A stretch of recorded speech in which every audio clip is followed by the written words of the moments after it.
If you want to know what causes people with trauma to remain structurally dissociated, Chapter 10 is basically about that.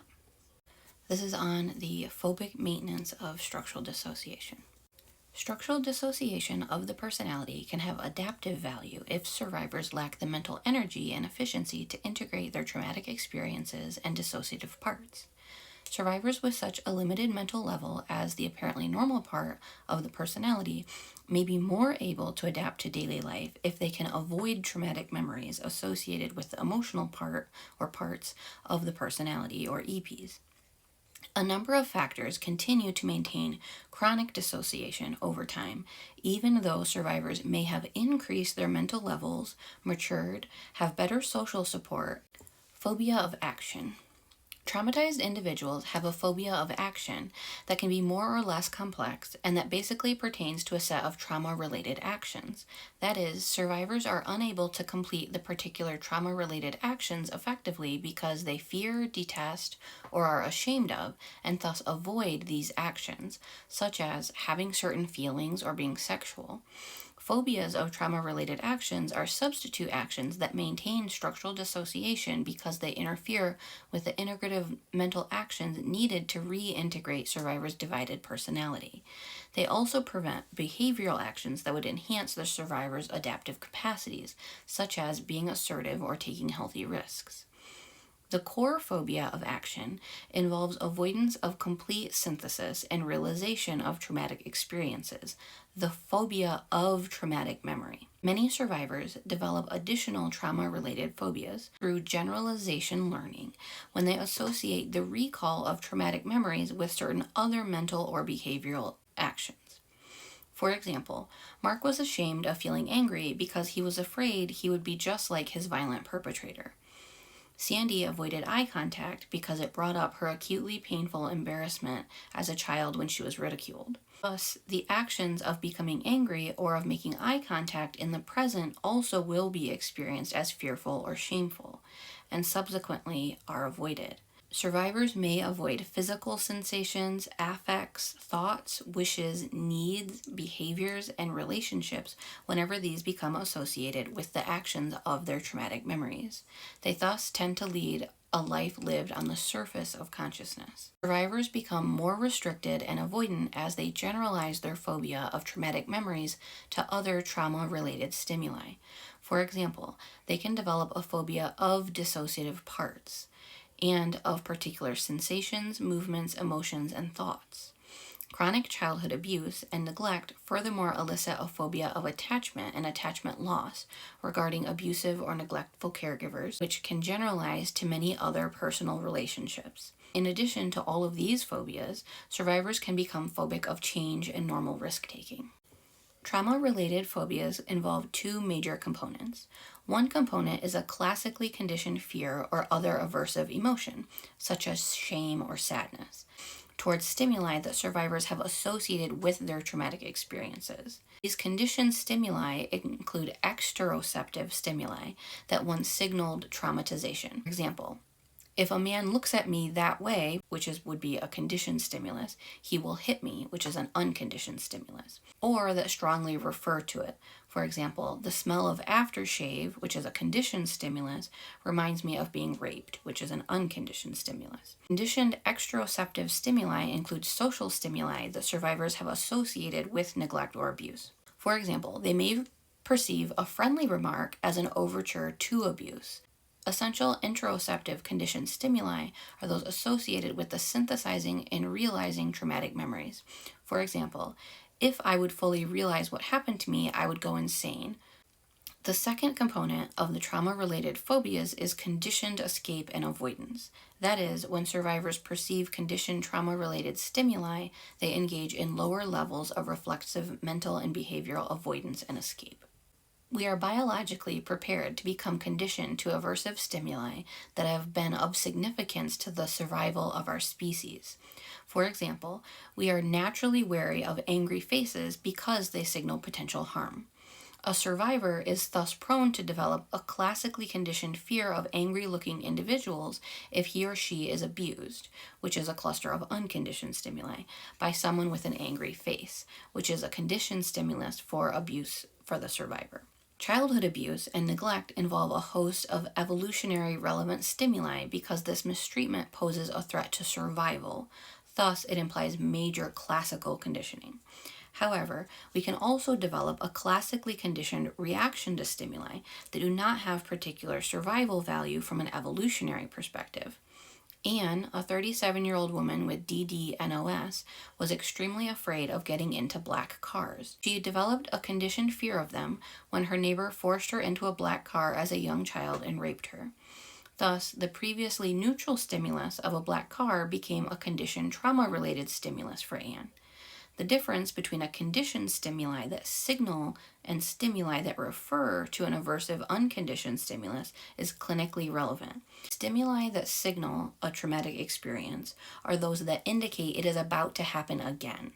Stimuli that refer to an experience are those that remind the survivor of what already happened. That's so simple, but that stood out to me that I don't think I had ever consciously thought. Some triggers you think the abuse is going to happen again, and others are just harsh reminders of your trauma, like they trigger your memory. Now, a patient with a history of physical abuse would duck and cover her head with her arms if someone unexpectedly raised his or her hand. The raising of one's hand is generally a neutral stimulus, but for Nell, it signaled a beating. She had learned, if someone suddenly raises his or her hand, I will be beaten. Previously neutral stimuli may also refer to a traumatizing event, and thus become conditioned stimuli. Nell would become violently nauseated and panicked at the sight or smell of egg salad. At age 8, she had received a particularly brutal beating in the middle of lunch when she was eating egg salad. Eating egg salad did not signal abuse, but it strongly reminded her of it.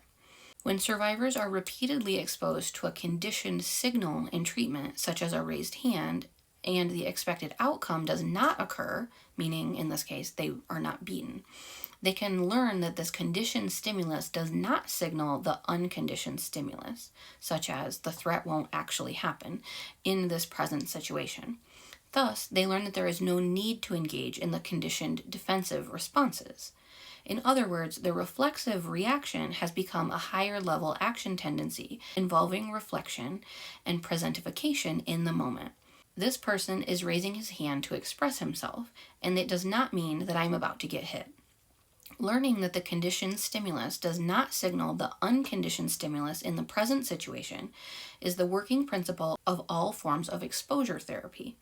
But when the therapist exposes trauma survivors to a conditioned stimulus that refers, meaning reminds them of their traumatic experiences, the exposure will not change the meaning of the stimulus. Rather, survivors will need some form of counter-conditioning, which changes the meaning of the conditioned referential stimulus. For instance, Nell would have to learn to associate egg salad with positive stimuli, such as a safe partner and the joy of sharing a nice dinner together. Classical conditioning and interoceptive stimuli. The classically conditioned stimuli in the examples above, such as a raised hand and the smell and sight of egg salad, involve exteroceptive stimuli. Classical conditioning can also occur with the perception of interoceptive stimuli. Classical conditioning of interoceptive stimuli is key in the maintenance of structural dissociation. This conditioning primarily occurs when the survivors, as ANP, experience an unexpected intrusion of traumatic memory. This intrusion, often experienced as confusing, overwhelming, and ego-dystonic, involves three major series of actions. First, the survivors as EP relives the traumatic experiences, which is one series of mental actions. Second, the survivor as ANP minimally synthesizes some aspect of EP's experience, meaning ANP becomes minimally aware of EP's experience. This entails another series of mental actions without which ANP would not experience a part of a traumatic memory. However, the survivor as ANP does not go on to fully synthesize or realize the memory. The failure of these integrative actions relates to another action of ANP, that of mental flight. Thus, third, ANP takes mental flight from the traumatic memory and the associated EP because experiencing the memory is inherently aversive. As a powerful sensory motor, an effective representation of the original traumatic experience and traumatic memory operates as an unconditioned stimulus for both ANP and EP. So basically, the reason that it's hard to integrate is because our ANP that we spend most of our time in is really phobic of our EPs because they think that the emotions and whatever else that come up with the memories that the EPs hold will be too much for us, and so we flee from them instead. Fixated in traumatic memory, the survivor as EP cannot avoid or escape from the memories. However, given a sufficient mental level, the survivor as ANP can avoid them, at least some of the time, because he or she is guided by action systems of daily life that can inhibit the defense system and may have the mental level to avoid traumatic memories. The actions of escape of ANP tend to become conditioned reactions to stimuli that saliently signal or refer to the impending intrusion of traumatic memories. These stimuli become conditioned interoceptive stimuli for ANP. For example, the survivor as ANP may notice that intrusions are preceded by anxiety. Impending anxiety becomes a conditioned signal that motivates the survivor as ANP to escape this emotion, such as by staying very busy at work or drinking. In short, exposure of ANP to EP's traumatic memories is functionally equivalent to exposure to the original traumatizing event when ANP does not have the mental efficiency to integrate these memories. In these circumstances, this exposure implies the survivor is re-traumatized by these interoceptive stimuli, which serves to strengthen structural dissociation. So when we're in ANP and we have this intrusion from an EP, but we don't have the mental level to really sit with and integrate, like fully realize and personify that trauma, instead we end up re-traumatized because we're just re-experiencing the original trauma, but we can't integrate it because our mental level and efficiency is too low. And each time that happens, it strengthens the structural dissociation between those parts. I had heard discussion of how if you get too emotionally activated related to your trauma, it can re-traumatize you. I had no understanding of what that actually meant until this. The theory of structural dissociation thus predicts that the division between ANP and EPs will become more profound with recurrence of unmanageable traumatic re-experiencing. With recurrent intrusions, a host of interoceptive stimuli can become conditioned, trauma-related stimuli for the survivor as ANP. Thus, ANP may fear and avoid the sound of EP's crying, the sensation of EP's racing heart, or a mental image of a perpetrator if these stimuli saliently signal or accompany a traumatic intrusion.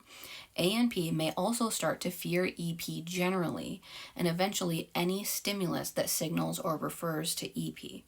The survivor as ANP learns to avoid or escape EP's intrusions not only consciously but also pre-consciously. That is, ANP may pre-consciously synthesize a conditioned stimulus that signals an upcoming mental intrusion and instantly avoid it by inhibiting further synthesis, meaning by lowering or retracting the field of consciousness. Research indeed suggests that survivors as ANP can block further synthesis of traumatic memories that begin at an earlier stage of information processing. Thus, survivors as ANP typically do not personify traumatic memories and are not consciously aware that this lack results from their own inhibitory mental action. They may merely experience it as a memory that is not mine. Interoceptive stimuli, such as trauma-related emotions, sensations, images, thoughts, etc., that are evoked by conditioned trauma-related stimuli, meaning triggers, are highly aversive to the survivor. Thus, he or she seeks ways to avoid these stimuli. For example, a survivor learns that a particular action, such as staying busy, becoming spacey, or avoiding thinking about the past, prevents or reduces painful feelings or memories, and thus he or she tends to engage in the action more often on future occasions. Escape and avoidance strategies are negatively reinforced on a regular basis in a survivor and therefore gradually increase in strength and frequency. Negative reinforced actions are ubiquitous in traumatized individuals. For example, a survivor learns to be silent about the abuse when a perpetrator threatens him or her about reporting it. Or the survivor learns to appease people to avoid being hurt or rejected. These negatively reinforced responses are strong and difficult to overcome. They lead, for example, to great difficulty for the survivor in speaking in therapy about what happened or in being assertive, even when there is a strong need for assertiveness. Negative reinforcement may also lead survivors to accept their perpetrator's claim that they, meaning the survivors, are crazy, disgusting, or guilty of the abuse. Realizing that these claims are false may be more painful for a child who has to continue to live with the abuser than adhering to the reflexive belief that the perpetrator must be right. By the same token, a child may attach to an abusive and neglectful caretaker because the feeling of attachment offers some relief from the painful realization that the caretaker is and remains malicious. It may be less aversive to remain attached to an abusive caretaker than to experience the pain of abandonment. The efforts of the survivor as ANP to evade synthesis and realization of traumatic memories may also be rewarded, meaning positively reinforced, and thus increase in frequency and strength. For example, avoidance is usually socially rewarded. For example, people might say, "It is good to get on with your life and just forget about what happened. You'll feel better that way." This kind of recurrent social reward strengthens the survivor's avoidance of traumatic memories and leads him or her to believe it is wrong or bad to have serious unfinished business.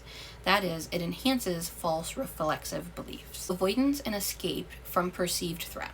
A survivor can behaviorally avoid trauma-related stimuli. For example, Nell, who was once beaten while eating egg salad, avoided egg salad. The very sight of it made her sick.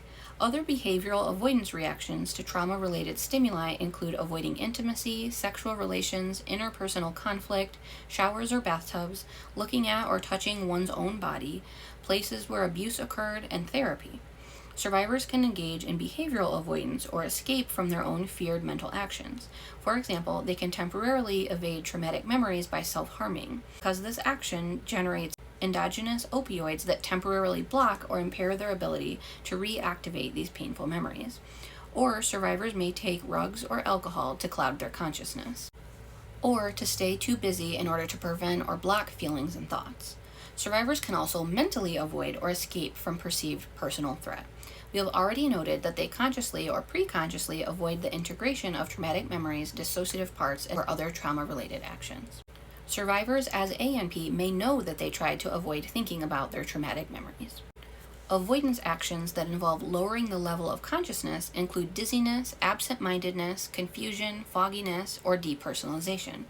Other substitutes for integration involve retraction of the field of consciousness, such as obsessive focus on the mundane content of daily life, incessant joking or chatter, or fixation in negative emotions, such as shame, that are perceived as less threatening than other emotions, such as anger.